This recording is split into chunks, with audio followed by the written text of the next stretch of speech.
Good morning, all. Welcome to Nessus Care YouTube channel. Today, we will be discussing one of the rarest cancers in our body, that is fibrolamellar carcinoma. So what is fibrolamellar carcinoma? ഇതിനു മുമ്പ് നിങ്ങൾ കേട്ടിട്ടുണ്ടോ ഈ ഒരു disease എന്താണെന്നോ അല്ലെങ്കിൽ ആർക്കെങ്കിലും familiar ആണോ ഈ ഒരു ടേം? ഫൈബ്രോലമുലാർ കാർസിനോമ എന്ന് പറയുന്നത് it's a rare liver cancer that primarily occurs in adolescence and young adults who have no history of liver disease. ഇതൊരു ലിവർ ക്യാൻസർ ആണ്, വളരെ റെയർ ആയിട്ട് കാണുന്ന ഒരു ലിവർ ക്യാൻസർ ആണ്.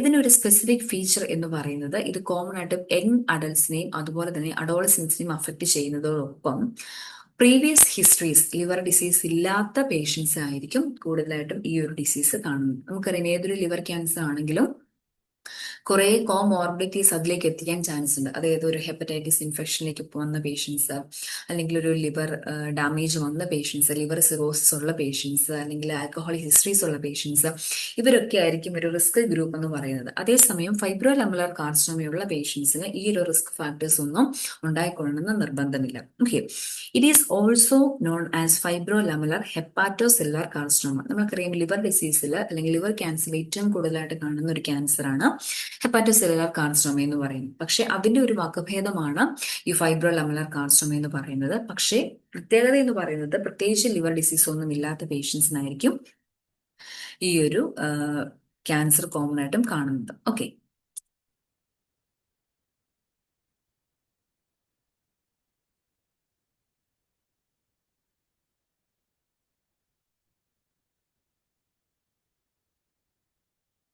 ഇനി എന്തുകൊണ്ടാണ് ഈ ഒരു ഡിസീസിന് ഫൈബ്രോലമുലാർ കാർസിനോമ എന്നൊരു പേര് കൊടുത്തിരിക്കുന്നത്? അതിന്റെ റീസൺ ആണ് നമ്മൾ ഇനി ഡിസ്കസ് ചെയ്യാൻ പോകുന്നത്.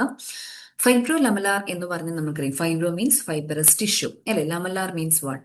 ലമുലാർ means it's a connection or it's an arrangement of layer like arrangement of fibrous bands. ഇവിടെ നമുക്ക് ഇതൊരു മൈക്രോസ്കോപ്പി എക്സാമിനേഷൻ ആണ്. പേഷ്യൻസിന് ട്യൂമർ ടിഷ്യൂസ് മൈക്രോസ്കോപ്പി എക്സാമിനേഷൻ ചെയ്ത ഒരു പിക്ചർ ആണ്.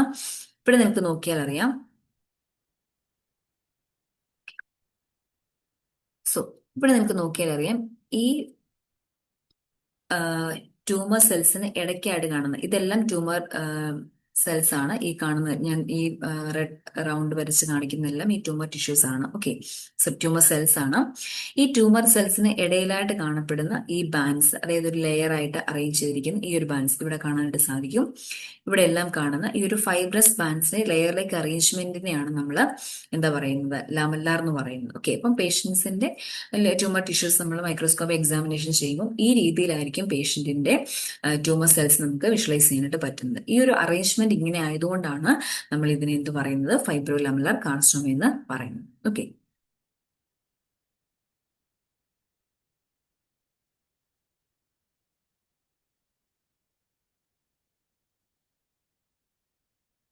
ഇനി regarding the history of fibrolamellar carcinoma, ആരാണ് ഈ ഒരു ഡിസീസ് ഐഡന്റിഫൈ ചെയ്തത്? In the year 1956, a pathologist Hugh Edmondson first describe fibrolamellar carcinoma. FLC എന്ന് പറയുന്നത് ഫൈബ്രോലമുലാർ കാർസിനോമയാണ്.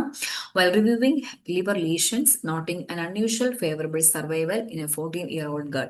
അദ്ദേഹത്തിന് അടുത്ത് വന്ന് ഏകദേശം ഒരു 14 വയസ്സ് പ്രായമുള്ള പെൺകുട്ടിയെ ഫിസിക്കൽ എക്സാമിനേഷൻ ചെയ്യുകയും അതുവഴി ഈ ഒരു അബ്നോർമൽ ആയിട്ടുള്ള അൺയൂഷ്വൽ ആയിട്ടുള്ള ഒരു അപ്പിയറൻസ്, ഒരു ട്യൂമർ സൈസ് ഒരു ഫിസിക്കൽ എക്സാമിനേഷൻ ഫൈൻഡിങ് ചെയ്യുന്നത് വഴി അദ്ദേഹം ഒരു ബയോപ്സി റിസൾട്ട് എടുക്കുകയും ആ ബയോപ്സി ഐഡന്റിഫിക്കേഷൻ ചെയ്ത സമയത്താണ് ഈ ഒരു ലിവർ ലീഷൻസ്, ഈ ഒരു അപ്പിയറൻസ് കാണുകയും അതിനെ തുടർന്നാണ് ഈ ഒരു ഡിസീസ് കണ്ടീഷനിലെ ഒരു ഐഡന്റിഫിക്കേഷനിലേക്ക് എത്തിയത്. അപ്പൊ ഹിസ്റ്ററി നമ്മൾ പറയുമ്പോൾ ഓർത്തിരിക്കേണ്ട ഒരു പ്രധാനപ്പെട്ട ഒരു വ്യക്തിയാണ് ഹഗ് എഡ്മോൺസൺ എന്ന് പറയുന്നത്. Okay, then regarding the incidence, വളരെ റെയർ ആയിട്ട് കാണുന്ന ഡിസീസ് ആണെന്ന് നമ്മൾ ഇൻട്രൊഡക്ഷൻ പറഞ്ഞു. അതുകൊണ്ട് തന്നെ ഒരു ആനുവൽ ഒക്കറൻസ് എന്ന് പറയുന്നത് മൈക്രോമൈന്യൂട്ട് ആയുള്ള 0.02% ആയിരിക്കും ഇൻ 1 lakh പോപ്പുലേഷൻ. അതായത് 1,00,000 ആൾക്കാർ ഏകദേശം 0.02% മാത്രമേ പെർസെൻറ്റേജ് ഓഫ് പേഴ്സൺസ് മാത്രമേ ഇത് അഫക്റ്റ് ആവാൻ ചാൻസ് ഉള്ളൂ. അതിൽ തന്നെ നമ്മൾ ഒരു ഹെപ്പാറ്റോസെല്ലുലാർ കാർസിനോമ എടുക്കുമ്പോൾ അതിൽ തന്നെ ഒരു 1% എന്ന് പറയുന്നത് മാത്രമായിരിക്കും FLC ഗ്രൂപ്പ് എന്ന് പറയുന്നത്. ഓക്കെ, ഓൺലി 1% മാത്രമായിരിക്കും ഈ FLC ആയിട്ട് ഉള്ള പേഷ്യൻസ് നമുക്ക് കിട്ടുള്ളൂ. It affects teenagers and young adults under the age group of 40. ഒരു പീക്ക് ഏജ് ഗ്രൂപ്പ് നമുക്ക് പറയാൻ പറ്റുന്ന ഒരു 25 to 40 ആണ്. അതിൽ തന്നെ എല്ലാ പേഷ്യൻസും 40 ഏജിന് താഴെയായിട്ടായിരിക്കും കാണുന്നത്. അവർക്ക് സ്പെസിഫിക് ആയിട്ട് ഒരു ലിവർ ഡിസീസും ഉണ്ടാവണമെന്ന് നിർബന്ധമില്ല. ഓക്കെ, അതാണ് ഈ ഒരു ഡിസീസിന്റെ സ്പെസിഫിക് ഫീച്ചർ എന്ന് പറയുന്നത്. So next, the etiology. അപ്പൊ നമുക്ക് തോന്നാം എന്താണ് ഈ ഒരു ഡിസീസ്, കാരണം പ്രീവിയസ് ആയിട്ടുള്ള കോമോർബിഡിറ്റീസ് ഒന്നും പേഷ്യൻസിന് ഇല്ലെന്ന് പറഞ്ഞു. പക്ഷെ എന്തുകൊണ്ടായിരിക്കാം ഈ ഒരു ഡിസീസ് വരുന്നത്? The exact cause is still unknown. നമുക്കൊരു സ്പെസിഫിക് ആയിട്ട് ഇതാണ് റീസൺ എന്ന് പറയാൻ അറിയത്തില്ലെങ്കിൽ പോലും there are lots of assumptions are still existing. അതിൽ തന്നെ നമ്മൾക്ക് അറിയാൻ പറ്റുന്ന അല്ലെങ്കിൽ സ്റ്റഡീസ് റൂള് ചെയ്തെടുക്കുന്നത് അല്ലെങ്കിൽ റിവീൽ ചെയ്തെടുത്തിട്ടുള്ള ഒരു ഫീച്ചർ എന്ന് പറയുന്നത് ഒരു ജനറ്റിക് ഇൻഹെറിറ്റൻസ് ആണ് കാണുന്നത്. ജനറ്റിക് ആയിട്ടുള്ള പേഷ്യൻസിന് ഒരു റിലേഷൻസ് ആണ് ഇതിൽ കാണുന്നത്. ഇവിടെ ഒരു ഇൻഹെറിറ്റഡ് ആയിട്ട് കാണുന്ന ഒരു നോൺ ഇൻഹെറിറ്റഡ് ആയിട്ട് കാണുന്ന ഒരു ജനറ്റിക് മ്യൂട്ടേഷൻ ആണ് that is affecting on the chromosome number 19. ആ ജീൻ മ്യൂട്ടേഷൻ ആണ് DNAJB1 ആൻഡ് PRKACA എന്ന് പറയുന്ന ഒരു ഫ്യൂഷൻ ജീൻ. അതായത് നമ്മുടെ ക്രോമസോം നമ്പർ 19ൽ കാണുന്ന ഒരു രണ്ട് ജീൻസിന്റെ ഒരു അബ്നോർമൽ ആയിട്ടുള്ള ഒരു ഫ്യൂഷൻ ആണ്. ഈ ഒരു അബ്നോർമൽ ഫ്യൂഷൻ ആയതുകൊണ്ട് തന്നെ ഒരിക്കലും ഇതൊരു നെക്സ്റ്റ് ജനറേഷനിലേക്ക് ട്രാൻസ്ഫർ ചെയ്യപ്പെടുന്നില്ല. കാരണം ഒരു സ്പോണ്ടേനിയസ് ആയിട്ട് കാണുന്ന ഒരു ജീൻ ഫ്യൂഷൻ അബ്നോർമാലിറ്റി ആണ് അല്ലെങ്കിൽ മ്യൂട്ടേഷൻ ചേഞ്ചസ് ആണ്. അതുകൊണ്ട് തന്നെ ഇത് അഫക്റ്റ് ചെയ്യുന്ന ആൾക്കാരുടെ അവർക്കുണ്ടാകുന്ന ഓഫ് സ്പ്രിങ്സിലേക്ക് ഈ ഒരു ഡിസീസ് ട്രാൻസ്മിറ്റ് ചെയ്യാനുള്ള ചാൻസസ് 0% ആണ്. ഓക്കെ, ഇനി എന്തുകൊണ്ടാണ് ഈ ഒരു ഡിസീസ് ഉണ്ടാവുന്നത്? ഈ ഒരു മ്യൂട്ടേഷൻ സംഭവിച്ചിട്ട് എങ്ങനെയാണ് ഒരു ഡിസീസിന് കാരണമാവുന്നത്?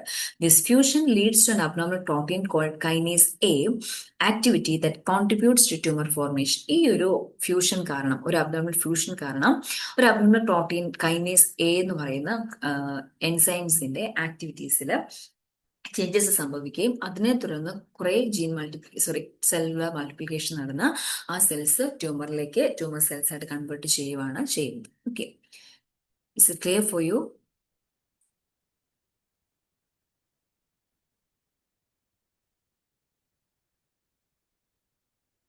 Then, what may be the clinical features of fibrolamellar carcinoma? ഇത് ഒരു റയർ ക്യാൻസർ ആണെന്ന് നമ്മൾ പറഞ്ഞു. അത് അത്രയും എവിഡന്റ് ആവണം നിർബന്ധമില്ല. എന്നാൽ ചില പേഷ്യൻസിന് ഇത് എവിഡന്റ് ആവാം at the third or fourth stage of their disease. Initial സ്റ്റേജിലൊന്നും ഇത് കാണുന്ന നിർബന്ധമില്ല. അൺഫോർച്ചുനേറ്റ്ലി ഇത് എപ്പോഴും ഡയഗ്നോസിസ് ചെയ്യപ്പെടുമ്പോൾ പേഷ്യന്റ് ഏകദേശം ഒരു തേർഡ് അല്ലെങ്കിൽ ഫോർത്ത് സ്റ്റേജ് ഓഫ് ക്യാൻസറിലേക്കായിരിക്കും എത്തിയിരിക്കുന്നത്. എങ്കിൽ പോലും നമുക്ക് ക്ലിനിക്കൽ ഫീച്ചേഴ്സ് ആയിട്ട് കൺസിഡർ ചെയ്യാൻ പറ്റുന്ന സിംറ്റംസ് എന്ന് പറയുന്നത് വൺ ഈസ് അബ്ഡോമിനൽ പെയിൻ. മെയിനായിട്ട് നമുക്കറിയാം ലിവറിന്റെ ലൊക്കേഷൻ അനുസരിച്ച് തന്നെ ഇത് കൂടുതലായിട്ടും കാണുന്നത് റൈറ്റ് അപ്പർ ക്വാഡ്രന്റിലാണ് പേഷ്യൻസിന് അബ്ഡോമിനൽ പെയിൻ റിപ്പോർട്ട് ചെയ്യുന്നത്. ബാക്കി ക്യാൻസറിനെ പോലെ തന്നെ patient may be having weight loss and palpable abdominal mass. ഇതൊരു ഇനീഷ്യൽ സ്റ്റേജിൽ കാണത്തില്ല. Third or fourth stage tumour size കൂടുന്നതിനനുസരിച്ച് മാത്രമായിരിക്കും ഇത് എവിഡന്റ് ആവുള്ളൂ. പേഷ്യന്റിന് ഫറ്റീഗ് ഉണ്ടായിരിക്കും, നോസിയ ഉണ്ടായിരിക്കും. Then regarding sense hepatomegaly, then occasionally jaundice. ഇതൊന്നും എല്ലാ പേഷ്യൻസിന് കാണണമെന്ന് നിർബന്ധമില്ല. Some patients are asymptomatic and diagnose instantly. വേറെ എന്തെങ്കിലും ഒരു ഡിസീസുമായിട്ട് അഫക്ട് ചെയ്ത് നമ്മൾ ഇൻവെസ്റ്റിഗേഷൻസ് ഒക്കെ ചെയ്യുന്ന സമയത്തായിട്ടായിരിക്കും ഈ ഒരു ഡിസീസ് നമുക്ക് അൺഫോർച്ചുനേറ്റ്ലി നമുക്ക് ഐഡന്റിഫൈ ചെയ്യാനായിട്ട് സാധിക്കുന്നു. ഓക്കെ,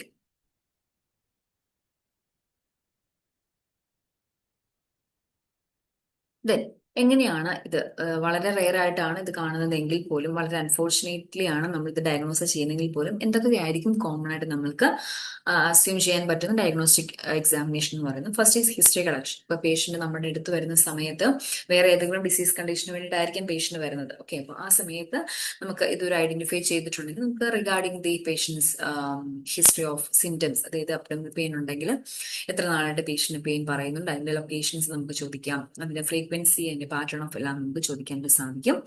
ദെൻ ഫിസിക്കൽ എക്സാമിനേഷൻ എന്ന് പറയുന്ന പേഷ്യൻസിന് right upper quadrant pain patient പറയുന്നുണ്ടോ, ഉണ്ടെങ്കിൽ തന്നെ അതിന്റെ ടെൻഡർനെസ് എത്രമാത്രമുണ്ട്, അല്ലെങ്കിൽ അവിടെ എന്തെങ്കിലും ഒരു മാസ് ഫീൽ ചെയ്യുന്നുണ്ടോ, ഈ കാര്യങ്ങളെല്ലാം നമുക്ക് ഫിസിക്കൽ എക്സാമിനേഷനാണ് നോക്കാം. ദെൻ ബ്ലഡ് എക്സാമിനേഷൻ നമുക്ക് ചെയ്യാം. അതിനകത്ത് പേഷ്യൻസിന്റെ ലിവർ ഫംഗ്ഷൻസ് അത് അത്രയും എവിഡന്റ് അല്ല എങ്കിൽ പോലും 2-3 പാരാമീറ്റേഴ്സ് ഉണ്ട്, നമുക്ക് വരുന്ന സ്ലൈഡ്സ് ഡിസ്കസ് ചെയ്യാം.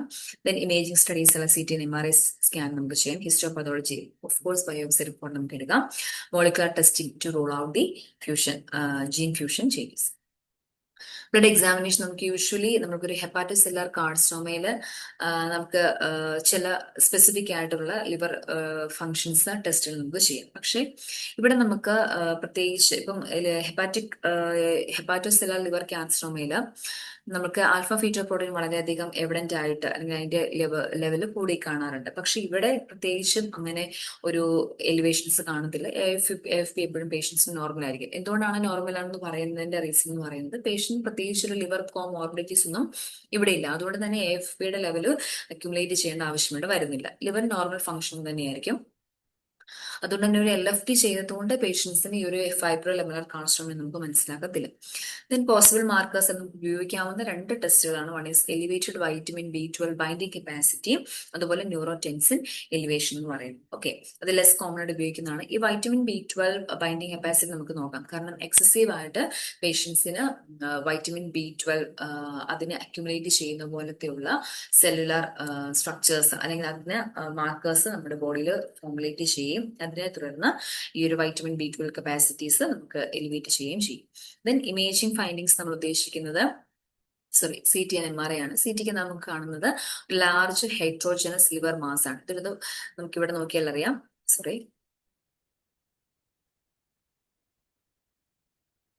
ഇവിടെ നിങ്ങൾക്ക് നോക്കിയാൽ അറിയാം, ഇതൊരു ലാർജ് ഹെട്രോജനസ് ലിവർ മാസ് ആണ്. അതിൻ്റെ ഒരു സെൻട്രലായിട്ട് നമുക്കൊരു സ്കാർ, അതൊരു ടിപ്പിക്കൽ ഫീച്ചർ ആണ്. നമുക്ക് ഈ FLC കാണുന്നത് കണ്ടോ, ഒരു ലാർജ് മാസ് കണ്ടു, അതിന് സെൻട്രലായിട്ട് ഒരു സ്കാർ നമ്മൾ കണ്ടു.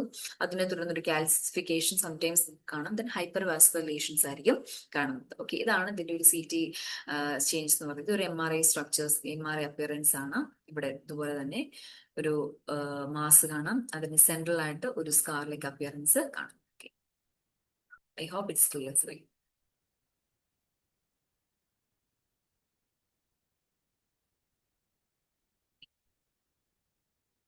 Pathology findings. ഇനി നമുക്കൊരു ഗ്രോസ് അപ്പിയറൻസ് നമ്മൾ എടുക്കുവാണ്, അല്ലെങ്കിൽ ഒരു ഡിസെക്ഷൻ ഒക്കെ ചെയ്ത് നോക്കുവാണെങ്കിൽ നമുക്ക് കാണാൻ പറ്റുന്ന ഒരു ലാർജ് സോളിറ്ററി ലിവർ മാസ് ആണ്. ഇത് ലിവറിനൊപ്പം ഇരിക്കുന്ന ആ ഒരു ക്യാൻസറിന്റെ പിക്ചറാണ്.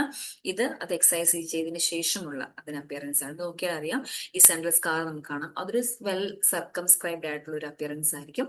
സെൻട്രൽ സ്കാർ നമുക്ക് ഇവിടെ കാണാം. ഓക്കെ, ഈ ഇവിടെ കാണുന്നത് പോലെ കാണിക്കാം. ഇവിടെ ഈ ആരോ മാർക്ക് ഇട്ടിരിക്കുന്നുണ്ട്. ഇതൊരു സെൻട്രൽ സ്കാർ നമുക്ക് ഇവിടെ കാണാനായിട്ട് സാധിക്കുന്നു. ഓക്കെ, ഇതാണ് ഒരു ഫൈബ്രോ ലാമെല്ലാർ കാർസിനോമയുള്ള ഒരു പേഷ്യൻസിന്റെ ബയോപ്സി. നമ്മളൊരു എക്സസൈസ് ചെയ്തെടുക്കുവാണെന്നുണ്ടെങ്കിൽ ആ ഒരു ലിവർ ക്യാൻസറിന്റെ സെല്ല് റിമൂവ് ചെയ്തെടുക്കുവാണെങ്കിൽ ഇനി ഗ്രോസ് അപ്പിയറൻസ് ഈ രീതിയിലായിരിക്കും. ദെൻ പതോളജി ഫൈൻഡിങ്സ്, ഒരു മൈക്രോസ്കോപ്പി എക്സാമിനേഷൻ. നമ്മൾ എന്തുകൊണ്ടാണ് ഈ ഒരു പേര് ഡിസ്കസ് ചെയ്ത സമയം നമ്മൾ പറഞ്ഞിരുന്നു. മൈക്രോസ്കോപ്പി എക്സാമിനേഷൻ എങ്ങനെയാണ് അതിന്റെ ഇത് കാണുന്നത് എന്നുള്ളത്. അത് ലാർജ് പോളിഗണൽ ട്യൂമർ സെൽസ് ആയിരിക്കും പേഷ്യൻസ് കാണുന്നത്. ഓക്കെ, ഇവിടെ കാണുന്ന ഇതെല്ലാം ഒരു പോളിഗണൽ ട്യൂമർ സെൽസ് ഷേപ്പ് ആണ്. ഈ കാണുന്നതെല്ലാം ഓക്കെ, ഇതെല്ലാം ഒരു ട്യൂമർ സെൽസ് ആണ്. അതുപോലെ ഇവിടെ കാണാം, ഇതൊക്കെ ട്യൂമർ സെൽസ് ആണ്. ഓക്കെ, അതിന്റെ ഷേപ്പ് എന്ന് പറഞ്ഞാൽ പോളിഗണൽ സ്ട്രക്ചർ ആയിരിക്കും. അതിന് അബണ്ടന്റ് ആയിട്ടുള്ള ഇസ്നോഫിലിക് ഗ്രാനുലർ സൈറ്റോപ്ലാസംസ് കാണും. Prominent nucleoli will be there, dense lamellar fibrous bands between the tumour cells. ഓരോ ട്യൂമർ സെൽസിനെയും ഇടയ്ക്കായിട്ട് കണക്ട് ചെയ്തിട്ടുള്ള ഫൈബ്രസ് ബാൻഡ്സ് കാണാം. സോ ഇവിടെ എല്ലാം കാണുന്നുണ്ട്, ഇതെല്ലാം ഈ ഫൈബ്രസ് ബാൻഡ്സ് ആണ്.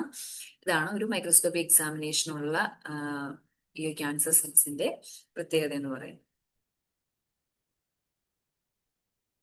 ഇനി മോളിക്കുലർ ടെസ്റ്റിംഗ്. നമ്മൾ പറഞ്ഞു, ഇതൊരു ജനറ്റിക് മ്യൂട്ടേഷൻ കാരണമാണ് ഈ ഒരു FLC വരുന്നതെന്ന് ആണ് സ്റ്റഡീസ് തെളിയിക്കുന്നത്. അതുകൊണ്ട് തന്നെ ഇതൊരു മോളിക്കുലർ ടെസ്റ്റിംഗ് നമുക്ക് ചെയ്യാം. 100% ഒരു കൺഫർമേറ്ററി ടെസ്റ്റ് എന്ന് പറയുന്നത് മോളിക്കുലർ ടെസ്റ്റിംഗ് ആണ്. ഇവിടെ ഒരു DNA JB1 and PRKACF gene fusion ആണ് ഇവിടെ സംഭവിക്കുന്നത്. അതുകൊണ്ട് തന്നെ നമുക്കൊരു മോളിക്കുലർ അനാലിസിസ് ആയിരുന്നു എപ്പോഴും ഒരു സ്റ്റാൻഡേർഡ് ടെസ്റ്റ് എന്ന് പറയുന്നത്. ഇനി എങ്ങനെയാണ് നമുക്ക് ഇതിനെ സ്റ്റേജിങ് ചെയ്യാൻ പറ്റും? അതായത് സ്റ്റേജ് 1 to, സാധാരണ ക്യാൻസർ പോലെ തന്നെ ഇതും സ്റ്റേജ് 1 to 4 ആണ് ഇതിന്റെ സ്റ്റേജിങ് വരുന്നത്. ഈ ഒരു ക്ലാസിഫിക്കേഷൻ തന്നിരിക്കുന്ന American joint committee on cancer ആണ്, AJCCD ആണ്. 4 സ്റ്റേജ് പറയുന്നുണ്ട്: stage 1, stage 2, stage 3, stage 4. Stage 1 എന്ന് പറയുന്നത് അതിൽ തന്നെ 2 stage 1A and stage 1B എന്ന് പറയും. സ്റ്റേജ് 1A സ്പെസിഫിക് ആയിട്ട് പേഷ്യൻസിന് മെഡ്സ് ഒന്നുമില്ല. അവിടെ ഒരു പ്രത്യേകിച്ച് ഒരു സിംഗിൾ ട്യൂമർ ആയിരിക്കും. സ്റ്റേജ് 1A എന്ന് പറയുന്നത് ഒരു സിംഗിൾ ട്യൂമർ ആയിരിക്കും. ഓക്കെ, ഒരു സിംഗിൾ ട്യൂമർ ആയിരിക്കും. അതിന്റെ മെഷർമെന്റ് എന്ന് പറയുന്നത് ലെസ് ദാൻ 2 സെന്റിമീറ്റർ ആയിരിക്കും. വളരെ മൈക്രോമൈന്യൂട്ട് ആയിട്ടും ആണ് കാണുന്നത്. സ്റ്റേജ് 1B എന്ന് പറയുന്നത് സ്ട്രക്ചർ അപ്പിയറൻസ് എന്ന് പറയുന്നത് മോർ ദാൻ 2. അപ്പൊ ഒരു മെഷർമെന്റ് എന്ന് ഉദ്ദേശിക്കുന്നത് 2 സെന്റിമീറ്റർ ആണ്. 2 സെന്റിമീറ്റർ താഴാണെങ്കിൽ അത് സ്റ്റേജ് 1A ആയിട്ട് കൺസിഡർ ചെയ്യും. 2 സെന്റിമീറ്റർ കൂടുതലാണെങ്കിൽ അത് സ്റ്റേജ് 1B ആയിട്ട് കൺസിഡർ ചെയ്യും. ഇനി സ്റ്റേജ് 2 എന്ന് പറയുന്നത് സിംഗിൾ മാസ് ആയിരിക്കും, ഏതെങ്കിലും സൈസിലുള്ള മാസ് ആയിരിക്കാം. ഇവിടെ നമ്മൾ ട്യൂമർ സൈസ് ഇൻക്രീസ് ചെയ്തു, അത് ലെസ് ദാൻ 5 സെന്റിമീറ്റർ ഒക്കെ ആണെങ്കിൽ അത് വണ്ണിൽ നിന്നും ടൂവിലേക്ക് ട്രാൻസ്ഫർ ചെയ്യും, ആ ഒരു സ്റ്റേജിലേക്ക് ട്രാൻസ്ഫർ ചെയ്യപ്പെടും. ഇവിടെ മെറ്റ്സ് ഒന്നും നമുക്ക് കാണാൻ പ്രത്യേകിച്ച് കാണത്തില്ല, കാരണം സ്റ്റേജ് 2 പ്രത്യേകിച്ച് മെറ്റ്സ് നമുക്ക് എവിഡന്റ് അല്ല.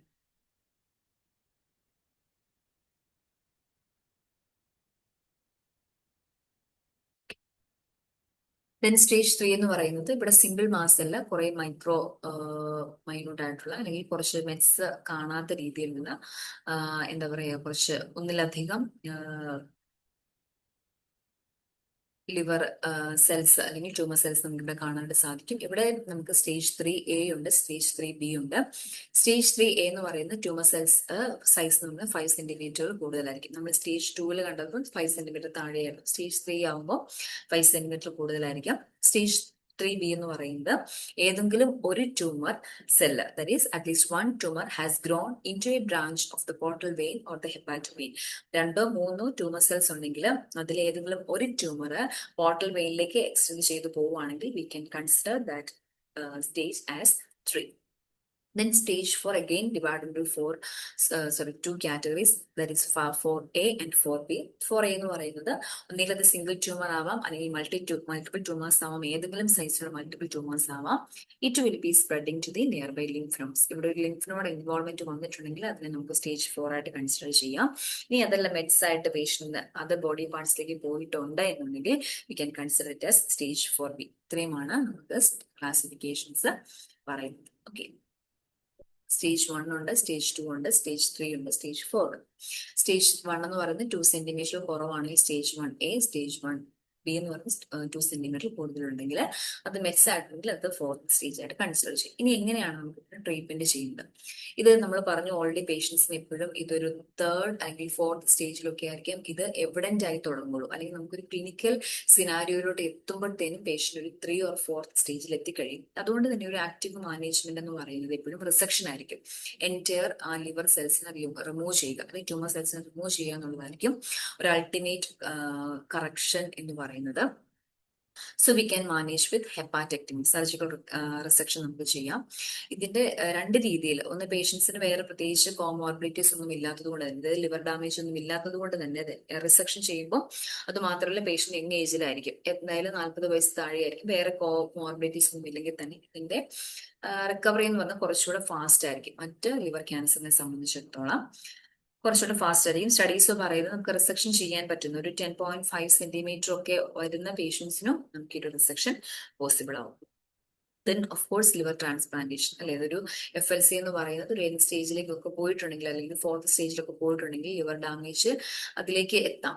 അതുകൊണ്ട് തന്നെ ലിവർ ട്രാൻസ്പ്ലാന്റേഷൻ ആയിരിക്കും നമുക്കൊരു അൾട്ടിമേറ്റ് ആയിട്ട് കാണുന്ന ഒരു മാനേജ്മെന്റ് എന്ന് പറയുന്നത്. ദെൻ ലിംഫ് അഡിനെക്ടമി, പേഷ്യൻസിന് ചില പേഷ്യൻസിന് അപ് ടു 60% ഓഫ് കേസസ് വരെ ലിംഫ് നോഡ് ഇൻവോൾവ്മെന്റ് വരുന്നതായിട്ട് കാണുന്നുണ്ട്. അത്തരം പേഷ്യൻസിന് ലിംഫ് അഡിനോയിഡക്ടമി നമുക്ക് ചെയ്യാം. ഇനി അതല്ലാതെ ലോക്കോ റീജിയണൽ തെറാപ്പീസ് നമുക്ക് ചെയ്യാൻ പറ്റുന്നതാണ്. Before going to perform any resection therapies we can manage with loco regional therapy. അതായത് ചില പേഷ്യൻസിന് ഇപ്പം ഓപ്പറേഷൻസ് പോസിബിൾ അല്ല, അതേസമയം നമുക്ക് പേഷ്യൻസിന് ഈ സ്ട്രിങ്കേജ്, അതായത് ഈ ട്യൂമർ സെൽസ് ഷ്രിങ്ക് ചെയ്യണം, ഇങ്ങനെയാണ് നമുക്ക് ചെയ്യാവുന്നതാണ് എംബോളൈസേഷൻ എന്ന് പറയുന്ന ഒരു പ്രൊസീജിയർ. നിങ്ങൾക്ക് എല്ലാവർക്കും അറിയായിരിക്കും എന്താണ് എംബോളൈസേഷൻ എന്ന് പറയുന്നത്. നമുക്കറിയാം അത് TAC, ടേസ് ഓർ ടെയർ, ഈ രണ്ട് പ്രൊസീജിയേഴ്സ് നമുക്കിവിടെ ആപ്ലിക്കബിൾ ആണ്. TAC എന്ന് പറയുന്ന ട്രാൻസ് ആർട്ടറിയൽ കീമോ എംബോളൈസേഷനും അല്ലെങ്കിൽ റേഡിയോ എംബോളൈസേഷൻ. നമുക്കറിയാം ഒരു ആർട്ടറി നമ്മൾ കോമൺ ആയിട്ട് ചിലപ്പോൾ ഫെമറൽ ആർട്ടറീസ് ആയിരിക്കും, അതുവഴി നമുക്ക് കീമോ ആക്റ്റീവായിട്ടുള്ള മെഡിസിൻസ് നമ്മൾ ആ ഒരു സൈറ്റിലേക്ക് എത്തിച്ച് ഏതാണോ ഈ ഒരു ക്യാൻസർ സെൽസിനെ സപ്ലൈ ചെയ്യുന്ന ബ്ലഡ് വെസൽസ് അതിനെ നമ്മൾ എന്ത് ചെയ്യും, കരിച്ചു കളയും. So automatically what will happen, അവിടെ നമ്മൾ ആ ഒരു ബ്ലഡ് സപ്ലൈ കട്ട് ഷോർട്ട് ചെയ്യും. ആ ഒരു ബ്ലഡ് സർക്കുലേഷൻസ് ഈ ട്യൂമർ സെൽസിനെ നറിഷ് ചെയ്യുന്ന ബ്ലഡ് സർക്കുലേഷൻസ് അവിടെ സ്റ്റോപ്പ് ആവുകയും അതിനെ തുടർന്ന് സർക്കുലേഷൻ സ്റ്റോപ്പ് ആകുമ്പോൾ ട്യൂമർ സെൽസ് ഷ്രിങ്ക് ആയി പോവുകയും ചെയ്യും. ആ രീതിയിൽ നമുക്ക് ചെയ്യാം. ഓക്കെ,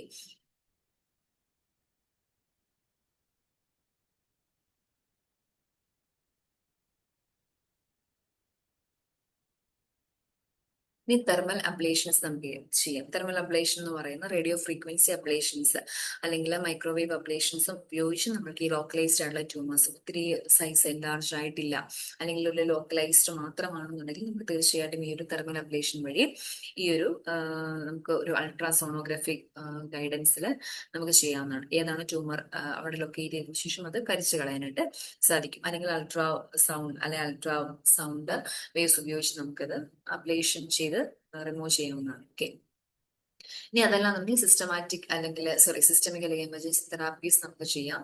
ഇനി സർജറി പോസിബിൾ അല്ല, പേഷ്യൻസ് അതിന് വില്ലിംഗ് അല്ല, അങ്ങനെയൊക്കെയുള്ള കേസസിൽ നമുക്ക് ടാർഗറ്റഡ് തെറാപ്പീസ് ആയിട്ടുള്ള കൈനേസ് ഇൻഹിബിറ്റേഴ്സ് നമുക്ക് കൊടുക്കാം. നമ്മൾ ഇതിന്റെ ഒരു പതോഫിസിയോളജി എക്സ്പ്ലെയിൻ ചെയ്ത സമയത്ത് പറഞ്ഞായിരുന്നു, പ്രോട്ടീൻ കൈനേസ് എ എന്ന് പറയുന്ന ഒരു പ്രോട്ടീൻ ആണ് ഇതിൽ ആക്റ്റീവായി നിൽക്കുന്നത്. അപ്പം ആ പ്രോട്ടീനെ നമ്മൾ എന്ത് ചെയ്യും, ഇൻഹിബിറ്റ് ചെയ്യുവാണെങ്കിൽ തീർച്ചയായിട്ടും ഇതിന് ട്യൂമർ ഗ്രോത്തിനെ നമുക്ക് സപ്രസ് ചെയ്യാനായിട്ട് പറ്റും. അങ്ങനെ നമുക്ക് കൊടുക്കുന്ന കൈനേസ് ഇൻഹിബിറ്റേഴ്സ് ആണ് ലെൻബ, ടിനിബ്, സൊറാഫെനിബ് പോലെയുള്ള ഈ ടാർഗറ്റ് തെറാപ്പീസ് നമുക്ക് ഉപയോഗിക്കാം. ഓക്കെ, കീമോതെറാപ്പി വളരെ റെയർ ആയിട്ട് നമ്മൾ ഉപയോഗിക്കുന്നതാണ്. ബിക്കോസ് അതുകൊണ്ട് പ്രത്യേകിച്ച് ഒരു അഡ്വാൻസ്ഡ് ആയിട്ടുള്ള ഒരു ഇഫക്റ്റീവ് കിട്ടത്തില്ല. എങ്കിൽ പോലും നമുക്ക് ഉപയോഗിക്കാൻ പറ്റുന്ന രണ്ട് കീമോതെറാപ്പി ബേസ്ഡ് മെഡിക്കേഷൻസ് ആണ്. ഒന്ന് ജെൻസിറ്റാബെ എന്ന് പറയും, അതുപോലെ ഓക്സാലി പാൻ. ഏറ്റവും നമ്മൾ ഐഡിയൽ ട്രീറ്റ്മെന്റ് എന്ന് പറയുന്നത് റിസെക്ഷൻ തന്നെയാണ്. ഓക്കെ,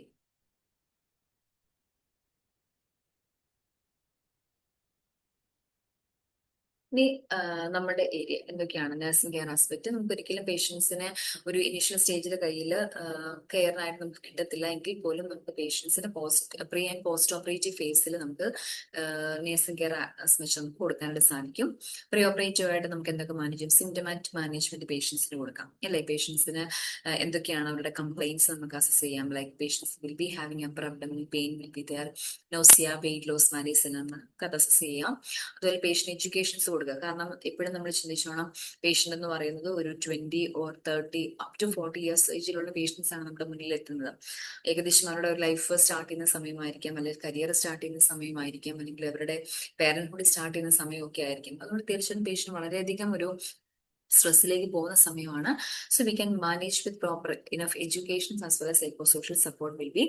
ഓക്കെ, പോസ്റ്റ് ഓപ്പറേറ്റീവ് എന്തൊക്കെയായിരിക്കും? മെയിൻ ആയിട്ടും ലിവർ റിസെക്ഷൻ ചെയ്ത പേഷ്യൻസ് ആണ്, അല്ലെങ്കിൽ ലിവർ ട്രാൻസ്പ്ലാന്റേഷൻ കഴിഞ്ഞ് കിടക്കുന്ന പേഷ്യൻസ് ആണ്.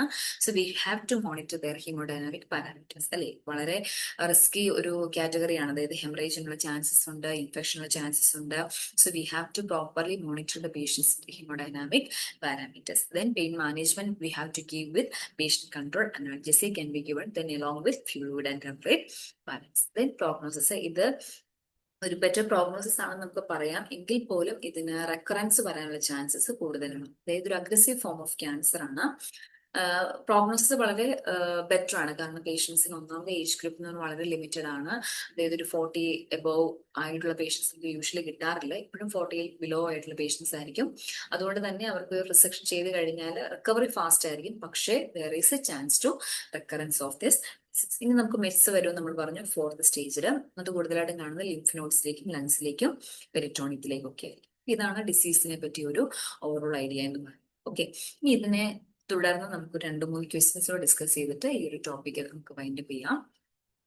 So first question, in a patient suspected of having fibrolamellar carcinoma, which tumor marker is typically found to be normal? നമ്മൾ പറഞ്ഞു ലിവർ ക്യാൻസറിൽ തന്നെ ഹെപ്പാറ്റോസെല്ലുലാർ കാർസിനോമ നമ്മൾ ഉപയോഗിക്കുന്ന ഒരു ടിപ്പിക്കൽ മാർക്കറാണ് ആൽഫ ഫീറ്റോ പ്രോട്ടീൻ എന്നുള്ളത്. അത് അവിടെ എലിവേറ്റഡ് ആയിരിക്കാം, പക്ഷേ അത് FLCയിൽ അത് നോർമൽ ആയിരിക്കും. ബിക്കോസ് എന്തുകൊണ്ടാണ് നോർമൽ എന്ന് പറയുന്നത്? പേഷ്യൻസിന് ലിവർ ചേഞ്ചസ് ഒന്നും വരാത്തത് കൊണ്ടാണ്. അതുകൊണ്ട് തന്നെ ഇതിന് ആൻസർ എന്തായിരിക്കാം?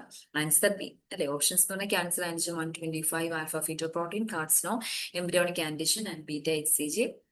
Correct answer is alpha fetoprotein. That tumor marker seems to be normal in case of FLC. Then, which of the following statements is true regarding the FLC of the liver? ഏതൊക്കെയാണ് correct? It is commonly occurring in the background of chronic hepatitis B and cirrhosis. അത് hepatitis B ഉള്ള പേഷ്യൻസിന് FLC വരാൻ chance ഉണ്ടോ? ഇല്ല. So that is false. Then serum alpha fetoprotein levels are typically markedly elevated. അത് alpha fetoprotein level ഒരിക്കലും elevated ആകത്തില്ല, because patient is having an intact liver.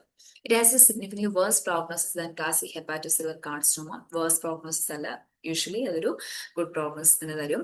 Frequently affects adolescents and young adults with no underlying liver disease. So what is our correct answer? That is option D അല്ലെ. അത് കൂടുതലായിട്ടും affect ചെയ്യുന്നത് അഡോളസൻസിനും അതുപോലെ തന്നെ അഡൽസിനുമായിരിക്കും with no history of liver disease. Last question. Fibrolamellar carcinoma is a rare variant of which of the following primary cancers of liver? ഏതാണ്? കൊളാഞ്ചിയോ കാർസിനോമയാണോ, pancreatic അഡനോകാർസിനോമയാണോ, ഹെപ്പാറ്റോസില്ലർ കാർസിനോമയാണോ, ആൻജിയോസാർക്കോമ? ഏതാണ്? ഹെപ്പാറ്റോസില്ലർ കാർസിനോമയുടെ ഒരു വേരിയന്റ് ആണ്, റെയർ ആയിട്ട് കാണുന്ന ഒരു വേരിയന്റ് ആണ് fibrolamellar carcinoma. I think this is clear for U.